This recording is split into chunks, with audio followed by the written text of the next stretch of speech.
Welcome, Franklin Academy, to this week's edition of FA Today. I'm Paige Roberson. And I'm Daniel Conway. Coming to you from Franklin Academy's very own media production department, join our news correspondents for FA Today, your Franklin Academy news authority. For all that's going on around the school, you can trust the FA Today team to bring you the most relevant content. Now let's turn it over to the news desk for this week's news report. It's now week 5 at Franklin Academy and the freshmen are starting to settle into high school. Mr. Cheney has added a few new apps to our iPads. With that in mind, let's send it over to Chris Golding with this week's Tech Tip. Today on Tech Tip, we are going to take a closer look at the Shakespeare app and the SAT question of the day. Two apps that are very beneficial to your high school career. First, we're going to take a look at the Shakespeare app. This app carries all the works of Shakespeare, so you have the freedom to read all of his plays.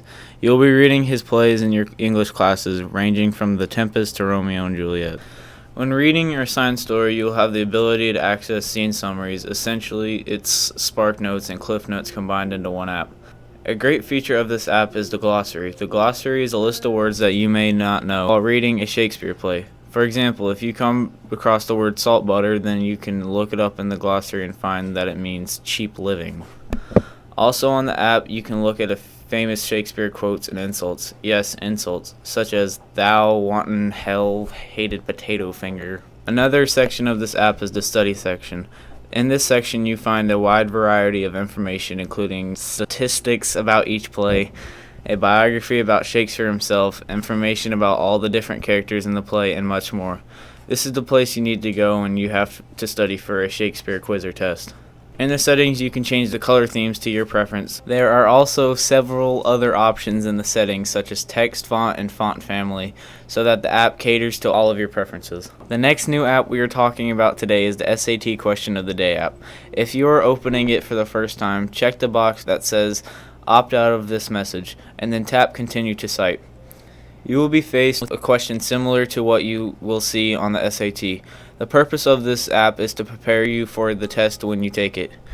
Each day you will have a new question. By completing one question each day, you will be preparing yourself for the SAT. The SAT study plan is a great tool for studying as well. The site will create questions that are best for you based on when you take the test and if you have taken it before. The SAT study plan is your go-to tool for studying for the SATs. Thank you, Dee, for paying attention to Tech Tip. See you next week, FA.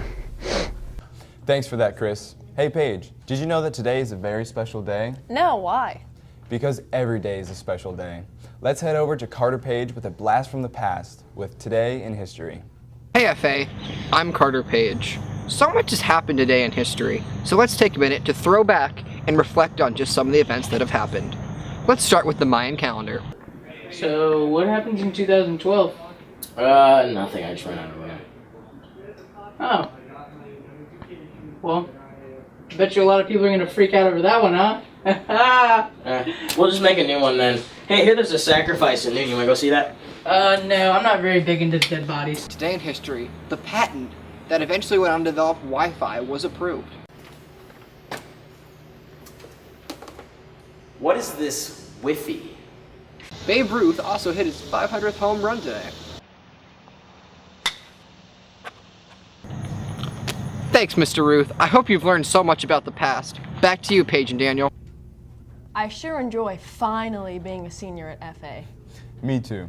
The only hard thing is keeping up with all of our senior-related info.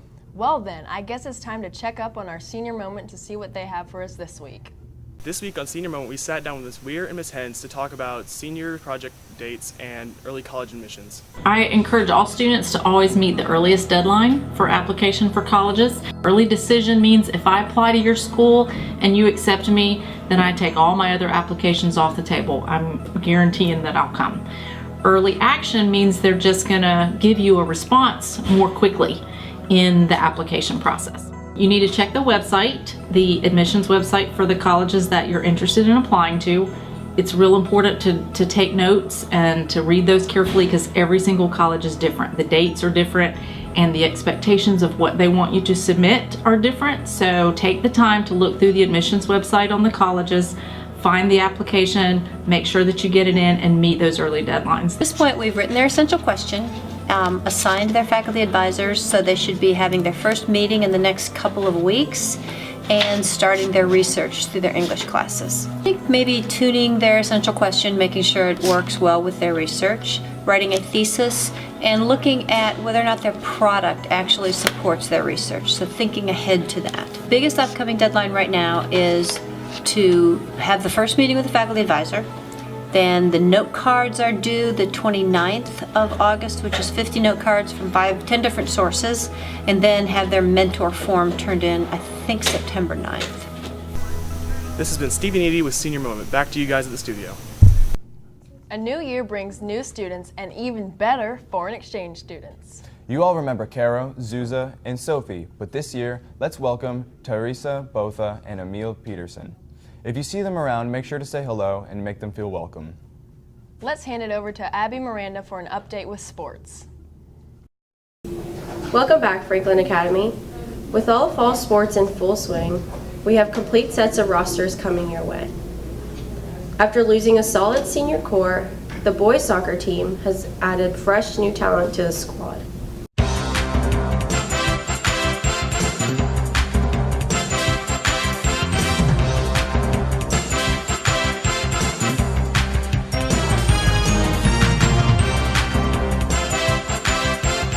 Coming to their second season this year, the girls' golf team has doubled their size, adding many new talents.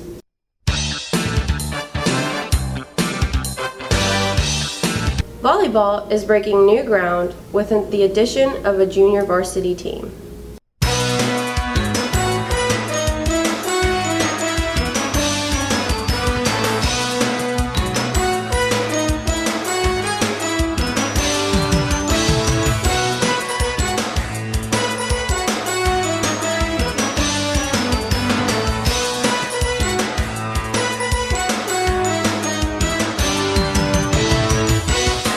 After their most successful season to date, the girls' tennis team is looking to make another run at the state title.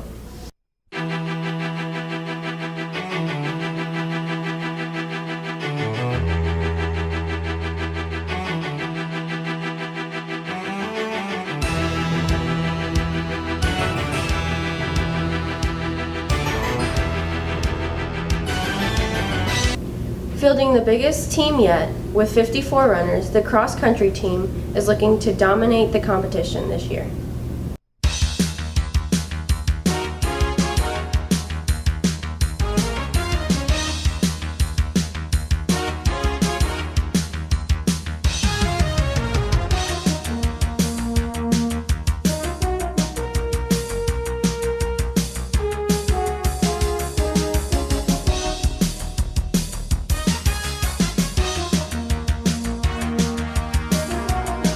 And with that being said, remember FA, I'm Abby Miranda, back to the news desk. One of the most memorable parts of each FA school year is the annual musical performance put on by the musical theater. Students work year-round to perfect this production. Let's go to Meredith Bond for more. This year, Franklin Academy's theater department will be working on the musical Bye Bye Birdie. We spoke with Miss Collins to find out more. Bye Bye Birdie is about a young man named Conrad Birdie who is a rock star. He's kind of like the Elvis of the musical, and he has just been drafted into the Army to send him off on this big last final hurrah. His publicist, Albert, comes up with a scheme that he's going to kiss goodbye one very lucky girl in America before he goes off to war. And he and his assistant, Rose, choose this girl named Kim McAfee to kiss Conrad. And unfortunately, the day before Conrad comes to kiss her, she and a boy named Hugo have decided to go study. So they've decided to be boyfriend and girlfriend. So Hugo gets terribly jealous, and on the live broadcast of the kiss happening, runs on stage and punches Conrad in the face. And it's basically about how they patch up the the situation to make the public appeased and to appease Kim's father, who is very upset that this Conrad Birdie character is kissing his daughter. It's very rock and roll. It's set in 1962, so the style of movement's going to be very different. It's very colorful and bright and loud, and so to kind of challenge them with that and see how they rise to meet that challenge, I think will be really fun. We are looking forward to see how their hard work pays off. Now back to Daniel and Paige. Oh, all this homework is making my head hurt. Yeah, I think you need to go see a doctor. I think there's one in the hall. Hey FA, most of you know by now that the man we once knew as Mr. Hall is now Dr. Hall. Now, he didn't just wake up one morning and decide to start calling himself doctor. In fact, he earned his PhD. How will this affect our school, you might ask? With the words of wisdom when we start signing them off as, make it a great day, trust me, I'm a doctor. Or when he gets into the office when his con will be required to say, the doctor will see you now. Only time will tell. Until then, we talk to the man himself to find out about his recent accomplishment. It took me 6 years to get my PhD. There were several steps involved. First of all was I had to take 2.5 years of coursework. Then I had to take a comprehensive exam on all of that coursework and pass that comprehensive exam. Then I had to produce a dissertation proposal. My committee had to accept that proposal. That took another 1.5 years. And then finally I had to write the dissertation and have that approved by my committee, which took another 2 years. My PhD work is focused on non-cognitive education, and I think if you've noticed that there's been non-cognitive education interweaved throughout everybody's education, including Project Wisdom and the Luddy outcomes. You know, it felt really good, I would have to say, but I mean, I don't know. It really hasn't sunk in. I imagine it'll sink in when I see some of my publications off of it. We gave some teachers the chance to kiss up to their boss. Here's what they had to say. I think that's really great that he got his PhD. That's a commanding presence to have in the hallway with a doctor really encouraging you to make the right decision in the mornings, especially. I think that it sets a great example that students can achieve anything that they would like to. It's very motivating, but they need to know they're going to be in school for a really, really, really long time. Be sure to call Dr. Hall by his new title. It's called respect. And if you're a teacher, it's called job security.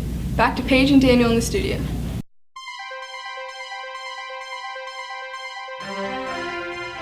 It's time for this week's announcements.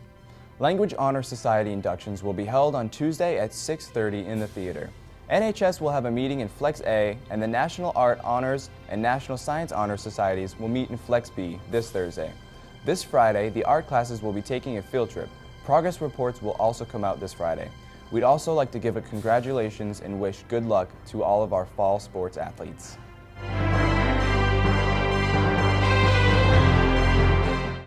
It is really hot in here. Yeah, you look like you're burning up. For the Jonas Brothers.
That's all we have for you guys this week. I'm Daniel Connolly. And I'm Paige Roberson, signing out.